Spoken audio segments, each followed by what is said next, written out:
ایک آیت ہے اللہ تعالیٰ فرماتا انما حرم علیکم المیتۃ والدم ولحم الخنزیر وما اہل بہ لغیر اللہ. 4 چیزوں کے حرام ہونے کا ذکر یہاں پر قرآن میں آیا ہے. اللہ فرماتا ہے بے شک اللہ تعالیٰ نے تم پر حرام کیا ہے مردہ کھانا. مردہ کھانا اللہ حرام فرمائے. مردہ کوئی بھی جانور، وہ چاہے حلال جانوروں میں مرغی ہو، مرغا ہو، بیل، بکری، یہ سب جو بھی اگر مر گئے تو ان کا کھانا حرام ہے. اور خون والدم، اللہ فرماتا ہے خون کا کھانا تمہارے لیے حرام ہے.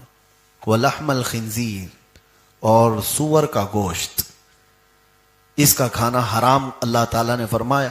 وما اہل بہ لغیر اللہ، اور جو اللہ کے علاوہ کسی دوسرے کے نام پر چھوڑے گئے ہوں، کسی بھی نام پر اللہ کے علاوہ دوسرے نام پر ذبح ہوا ہو، دوسرے کے نام پر چھوڑا گیا ہو، تو ایسا جانور کھانا بھی آپ کے لیے اللہ نے حرام فرمایا. 4 چیزوں کا ذکر آیا ہے اور ان کے نقصانات اتنے زیادہ ہیں.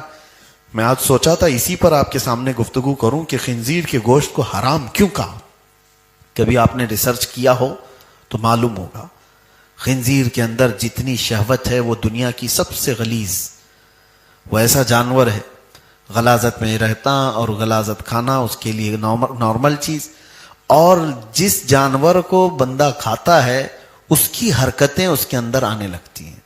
اسی لیے انگریزوں میں شہوت زیادہ ہے، وہ عیاش اوپن رہنے والے. خنزیر کا اور سور کا گوشت کھانے کی عادت وہاں بہت زیادہ ہے.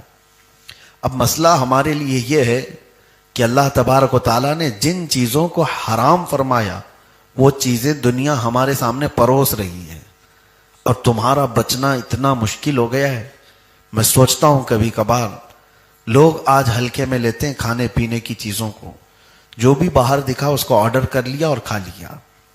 چکن یہ جہاں سے آ رہا ہے کہاں سے آ رہا ہے تمہیں کچھ پتا؟ مری ہوئی مرغیاں کتنی بیچی جاتی ہیں یہ تو سب کو پتا بھی ہے. مری ہوئی مرغیاں خریدنے والے لوگ موجود ہیں، بیچنے والے لوگ موجود ہیں جنہوں نے ہمیں خود بتایا ہے. اور یہ راستے پر بکنے والی بہت ساری چیزیں ہیں. لوگوں کو ایسا لگتا ہے چکن فرائیڈ رائس، چکن شاورما، بس یہ زبان کی لذت ہے جو اس کو حرام کاریوں پر ابھارتی. اور جب حرام لقمے اس زبان سے اندر جاتے ہیں تو یہاں تک فرمایا گیا کہ انسان کے اندر بے حیائی اور برائیاں بڑھ جاتی ہیں، اور یہاں تک کہ قریب ہوتا ہے کہ وہ کفر اور اسلام کے بیچ میں آ جاتا ہے. وہ ہر گناہ کو، ہر برائی کو ہلکے میں لینے لگ جاتا ہے. کیوں؟ حرام روزی اس کے اندر جا رہی ہے. خاص طور پر اس کا یہ 4 چیزیں. اور قرآن میں اللہ نے فرمایا خون کا کھانا حرام ہے. کبھی کبھار یہ دیکھا گیا ہے کہ لوگ جو ہے دیہاتوں میں تو خون قصاب لوگ جمع کرتے ہیں ایک کھٹوری میں اور وہ کلیجی کی طرح بن جاتا ہے اور اس کو بھی بیچتے ہیں اور اس کو بھی کھاتے ہیں، اس کو بھی بناتے ہیں. معاذ اللہ رب العالمین، یہ سخت حرام ہے. اور یہ تو چلے آپ کو گھن لگ رہی ہے کہ لوگ کیسے کھٹوری میں خون کو جمع کر کے اس کو کلیجی کی طرح بنا کر کھا لیتے ہیں، لیکن بسا اوقات یہ دیکھا گیا ہے کہ گوشت کے اندر بھی خون لگا رہ جاتا ہے. چکن میں بھی، مرغی کے گوشت میں بھی، اور کئی گوشت میں بھی ایسی کہ ذبح کرنے کے بعد جو بہہ گیا خون، لیکن کچھ خون جمع رہ جاتا ہے اگر وہ کافی بڑی مقدار میں، اور ویسے ہی اس کو پکا لیا تو اس نے حرام پکایا ہے. عورتوں کو بھی چاہیے کہ خوب اچھی طرح سے گوشت کو دھلا جائے کہ وہ بچے ہوئے خون کے اثرات بھی اس کے اندر نہ موجود ہو. 2 چیزیں ہو گئی، خون کا اور مردار کا. اور خنزیر کا گوشت، اس کو آج اتنا عام کر دیا گیا ہے یورپ میں، ویسٹرن کنٹریز میں اس کو عیب بھی نہیں سمجھا جاتا، پورک، اور اس کو الگ الگ کوڈ کے ذریعے سے دنیا بھر میں پھیلایا جاتا ہے. اب اس کی چربی کا الگ استعمال ہے، اس کی ہڈیوں کا الگ استعمال ہے، اس کی جلد کا، اس کی اسکن کا الگ استعمال ہے. تو خنزیر کا استعمال، اس کی فارمنگ دنیا میں سب سے زیادہ کی جاتی ہے. چکن کی فارمنگ تو بہت بعد میں کی جانے لگی، لیکن خنزیر کی، سور کی فارمنگ بہت پہلے سے ہو رہی ہے، اور اس کو بہت بڑے پیمانے پر اس کی فارمنگ ہوتی ہے اور اس کو پروسا جاتا ہے. حضرت سیدنا عبد القاہر بغدادی رضی اللہ تعالیٰ عنہ، آج سے تقریباً 700 سال پہلے کے بزرگ ہیں، ان کی کتاب ہے. انہوں نے بہت سارے آگے کی باتیں جس کو آپ سمجھتے ہیں بھوشمانی کہتے ہیں. کچھ علماء نے اپنے علم کے ذریعے سے، کشف کے ذریعے سے پریڈکشن کیے ہوئے ہیں. اس میں سے حضرت عبد القاہر بغدادی کی بات میں پڑھ رہا تھا. انہوں نے کہا کہ ہند کے مسلمان ایک وقت آئے گا جب وہ خنزیر کھایا کریں گے. حیرت ہوتی ہے. اور میں یہ ٹاپک پر آج سے تقریباً 8 سال پہلے بیان کر چکا ہوں، اور اس پر بھی چکن پولیٹری والوں نے ہم کو نوٹس بھی بھیجا ہوا ہے کہ آپ نے چکن کو لے کر کے اتنا بولا ہے تو ہمارے بزنس پر اس کو فرق پڑتا ہے. تمہارا حرام بزنس گیا بھاڑ میں. یہ جو مسلمانوں کو جس چیز سے تم پروس کر کے اس کے خلاف بولنے پر تم کہتے ہو کہ ہمارا بزنس نقصان میں آئے گا، فلاں ہوگا، ایسی تو چیزوں کو ہم زندگی بھر بیان کرتے رہیں گے. ہم ہے ہی اس چیز کے لیے کہ مسلمان کو حرام کھانے سے بچائیں. کئی ایسے علاقے ہم نے سنے پیزا اور برگر کے، وہاں پر خنزیر کا گوشت اس میں عام طور پر پروسا جاتا ہے. ہونا کیا چاہیے؟ اب آپ ڈرے تو ہیں، لیکن میرے عزیزو اتنا احتیاط رکھو اپنے کھانے پینے میں، اتنا احتیاط رکھو کہ باہر کے کسی بھی سورس سے آنے والی چیز بغیر تحقیق کے آپ نہ کھائیں. جب تک آپ کو اس کے حلال ہونے کا یقین نہ ہو تب تک آپ نان ویج کو نہ ہاتھ لگائیں. آج کے دور کی آپ کے لیے سب سے بڑی ضرورت ہے. ایک بار کسی کے پیٹ میں حرام لقمہ جاتا ہے تو اس کی نسلوں پہ بھی اثر کرتا ہے. گھر تو گھر، اس کی نسلوں پہ بھی اثر کرتا ہے. بے ادب بچے، بدتمیز بچے پیدا ہوتے ہیں. رزق حرام ہوتا ہے. تو اس چیز کا لحاظ رکھیں. کھانے پینے میں ہمارے حلق سے اترنے والی چیز، گوشت کھانا واجب اور فرض نہیں ہے.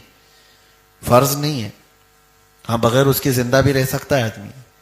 تو جہاں ایسی نوبت ہے، کسی ایسی جگہ پر آپ گئے ہوئے ہو جہاں آپ کو لگتا نہیں ہے کہ یہاں حلال طریقے سے ذبح ہوا ہو، تو آپ کو ضروری نہیں ہے کہ فرض اور واجب ہے کہ گوشت کھا ہی کے رہوں گا. لوگ اتاولے ہو جاتے ہیں کہ یہاں یہ نان ویج نہیں مل رہا ہے تو کیسے چلے گا. کیوں نہیں چلے گا؟ کیسے نہیں چلے گا؟ کچھ لوگ بیڑی سگریٹ والے جو بولتے ہیں کہ نہیں 1 گھنٹے بھی نہیں رہ پاتے ہیں، میں ان سے پوچھتا ہوں پھر سحری سے افطاری تک کیسے رہتے ہیں؟ بغیر اس کے رہتے ہیں. نظام تم نے دماغ میں بنایا ہے. اللہ نے جسم کو ایسا بنایا ہے کہ تم چاہو تو اس کو اپنے ہاتھ میں رکھو. تم جس طرح سے اس کو ٹریننگ دیتے ہو یہ جسم ویسا ہی قبول کرتا ہے. تو کھانے پینے میں احتیاط یہ بہت ضروری ہے. اور اخیر میں اللہ نے فرمایا وما اہل بہ لغیر اللہ، اور جو اللہ کے علاوہ دوسرے کے نام پر چھوڑے ہوئے جانور ہیں ان کو بھی کھانا حرام ہے. اب یہ آیت جو ہے اس کو کچھ وہابی لوگ ہمارے اوپر بھی فٹ کرتے ہیں. کہتے ہیں دیکھو قرآن میں یہ فرمایا گیا اللہ کے علاوہ دوسرے کے نام پر چھوڑے ہوئے جو جانور ہیں ان کو کھانا حرام ہے. تو سنی لوگ غوث پاک کے نام پہ بکرے چھوڑتے ہیں، غریب نواز کے نام پر بکرا ہے. یہاں میں آپ کو بتاؤں فرق کیا ہے. کفار و مشرکین کے بارے میں یہ کہا گیا ہے کہ جب وہ ذبح کرتے تھے تو اپنے دیوی دیوتاؤں کے نام پر بلی چڑھاتے تھے، ان کے نام پر کاٹتے تھے. اس کی حرمت قرآن میں بیان کی گئی. اگر کسی بکرے کو بزرگوں کے نام پر ایسی چھوڑا گیا ہے تو صرف اس کو نسبت دی گئی ہے، لیکن جب ذبح کیا جاتا ہے تو بسم اللہ ہی. کبھی غوث پاک کا نام لے کر ذبح نہیں کریں گے. غریب نواز، ارے ہم تو حضور صلی اللہ علیہ وسلم کا نام لے کر کے بھی ذبح نہیں کر سکتے، کسی کا نہیں. ذبح کرنے کے لیے صرف اور صرف اللہ کا نام. تو آیت میں اللہ نے یہ بیان فرمایا ہے جو اللہ کے علاوہ دوسرے کسی کے نام پر ذبح کیے ہوئے ہوں، حلال کیے گئے ہوں، حلال مطلب ذبح کیے گئے ہوں، ان جانوروں کا کھانا حرام ہے. اور بیچارے کچھ لوگوں نے ہمارے اوپر فٹ کیا ہے. غوث پاک کے نام پر یہ لوگ چھوڑے ہوئے ہیں، غریب نواز کے نام پر چھوڑے ہوئے ہیں. ان کو پتہ نہیں ہے یہ خود بھی جو ہے اگر اس طرح سے دیکھا جائے تو بکرے تو بہت سارے لوگوں کے نام پہ چھوڑے ہوئے ہیں. اب مثال کے طور پر کسی نے خرید کر آپ بکرا خرید کر کے لائے تو یہ تو نہیں کہیں گے نا کہ ڈاکٹر کا بکرا ہے. یہ تو کہیں گے یہ تو احمد کا بکرا ہے، زید کا بکرا ہے، خالد کا بکرا ہے. نام تو دیا نا, جس کا بکرا ہے اس کا نام دیا. تو بیچارے یہ وہابی بولیں گے کہ یہ احمد کا بکرا حرام ہو گیا, خالد کا بکرا حرام ہو گیا کیونکہ اس کے نام پر آ گیا. تو دیونار کے سارے بکروں کو کہو اللہ کے بکرے ہیں, یہ نہیں کہیں گے. اور دوسرے یہ تو نام کے بکرے ہو گئے, اور کچھ تو ہوتے ہیں راجستھانی بکرا, پنجابی بکرا, یو پی کا بکرا, تو پھر علاقے کا بھی نام دے دیے تو بھی بکرا حرام ہو جائے. اس کا مطلب سمجھو کہ بکرے کو یا کسی بھی جانور کو کسی غیر کے نام پر ذبح کیا گیا تب وہ حرام ہے. زندگی میں اس کو نسبت دی گئی ہے تو کوئی حرج نہیں, بلکہ وہ نسبت دینے سے ممتاز ہو جاتے ہیں. بزرگوں کے نام سے اگر کسی جانور کو نسبت بھی مل جاتی ہے تو وہ ممتاز ہوتے ہیں. قرآن میں اس کا ذکر ہے, اصحاب کہف کا کتا.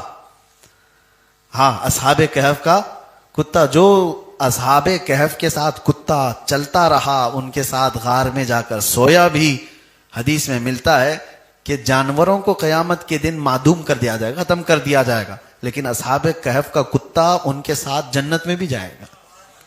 ارے کتا, وہ 7 لوگ یا 8 لوگ جتنے تھے اصحاب کہف, ان کی صحبت اختیار کیا اللہ والوں کی, کتا ہو کر کے جنت میں گیا.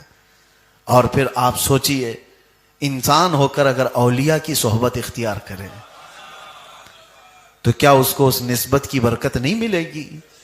ہاں, اسی لیے امام اہل سنت فاضل بریلوی رحمۃ اللہ تعالی علیہ کا یہ شعر سمجھو. آپ نے غوث پاک کی طرف نسبت کرتے ہوئے کیا کہا تھا؟ کیا دبے جس پہ حمایت کا ہو پنجہ تیرا. یعنی سرکار غوث پاک آپ کا پنجہ, یہ پنجہ ہوتا ہے. ہاں, کیا دبے جس پہ حمایت کا ہو پنجہ تیرا. سرکار غوث پاک آپ کا پنجہ جس کے پیٹھ پر ہو, آپ کی حمایت جس کے ساتھ ہو, وہ دب کیوں سکتا ہے؟ وہ کبھی کسی سے دبے گا؟ نہیں دبے گا. کیوں؟ ایک واقعہ بتاتے ہوئے اعلیٰ حضرت کہتے ہیں, شیر کو خطرے میں لاتا نہیں کتا تیرا. خطرے میں لاتا نہیں مطلب ڈینجر کا مطلب نہیں ہے خطرے, خطرہ خاطر میں لاتا نہیں, یعنی دل پہ ذرا برابر پرواہ بھی نہیں کرتا کہ سامنے شیر کھڑا ہے. کون؟ دربار غوث کا کتا. واقعہ تھا کہ آپ کے دربار پر ہڈیاں کھا کر پلنے والا ایک کمزور کتا سرکار غوث پاک رضی اللہ تعالیٰ عنہ کے ہاں, اور لنگر کا کھا کر کے پلتا تھا. اس محلے میں حضرت احمد جام ایک بزرگ تھے بغداد کے, وہ شیر کی سواری کرتے تھے, اور وہ جس محلے میں جاتے تھے ایک گائے کی قربانی دینی پڑتی تھی. باری باری ان کا شیر جاتا تھا. غوث پاک کے محلے میں جب پہنچا تو انہوں نے قاصد بھیجا کہ جاؤ ان کے لنگر سے ایک گائے لے کے آؤ ہمارے شیر کے لیے. لوگ آئے, غوث پاک سے کہا, آپ نے منع نہیں فرمایا, کہا لے جاؤ لنگر سے ایک گائے ان کے شیر کے لیے. لے کر کے گئے. اب میں یہاں گائے کا ذکر کر رہا ہوں, کہیں اس کو کنٹروورشل نہ بنا دیا جائے. ہاں بھائی, وہ شیر کھا رہا تھا, تو شیر کے لیے وہاں بھیجا جا رہا تھا, ہمارے لیے نہیں ہے. تو غوث پاک رضی اللہ تعالیٰ عنہ نے لنگر سے گائے کو بھیج دیا, لیکن ساتھ میں وہی کمزور کتا بھی پیچھے پیچھے چل پڑا.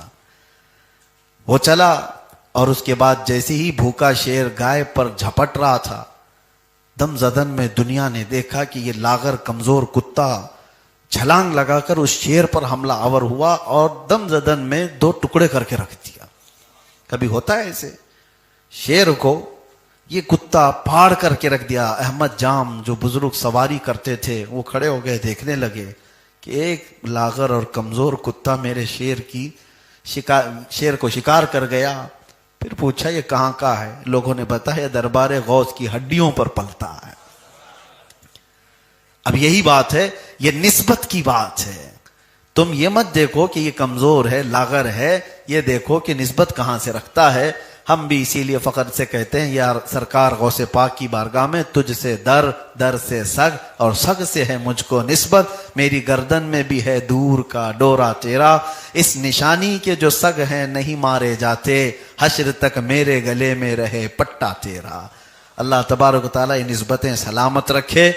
تو آیت میں جو بتا رہا تھا اس میں 4 کا ذکر تھا کہ مردہ کھانا, خون کا کھانا، سور کا گوشت کھانا اور اللہ کے علاوہ کسی دوسرے کے نام پر ذبح کیا ہوا کھانا یہ حرام ہے۔ اس کی حکمتیں بہت زیادہ ہیں، وہ ایک شارٹ ٹائم میں بیان کرنا پاسبل بھی نہیں، ممکن نہیں ہے۔ بہرحال ان چیزوں سے بچیں، رزق کا خاص طور پر اہتمام ہو۔ آج کے دور میں دیکھ نہیں رہے لوگ پیشاب کی پولیتھین بیچنے پر آ گئے ہیں۔ ہاں، گائے کا پیشاب بیچ رہے ہیں کہ نہیں بیچ رہے، اور وہ بھی بڑے اچھے ایڈورٹائز کے ساتھ، اور یہ گوبر بھی بیچ رہے ہیں، یہ پتہ نہیں یہاں پر ہی ہے، اور لوگ اس کی بھی تعریف میں ایڈورٹائز کرنے والے لوگ کیسے آتے ہیں، معاذ اللہ۔ یہ اس کو دھارمک بنا کر کے جس طرح سے حالات ایسے بدل گئے ہیں تو کل کو ہمارے بچوں کے لیے یہ سب چیزیں کامن نہ بن جائیں، یہ سب چیزیں عام نہ ہو جائیں، اسی لیے ڈراؤ کہ حرام روزی کی طرف تمہارا ہاتھ بھی نہیں جانا چاہیے۔ اللہ تبارک و تعالیٰ کہنے سننے سے زیادہ عمل کی توفیق عطا فرمائے، قرآن عظیم کو صحیح پڑھنے اور اس کو صحیح سمجھنے اور اس کی تفسیر پر عمل کی توفیق عطا فرمائے۔ وآخر دعوانا ان الحمد للہ رب العالمین۔ السلام علیکم۔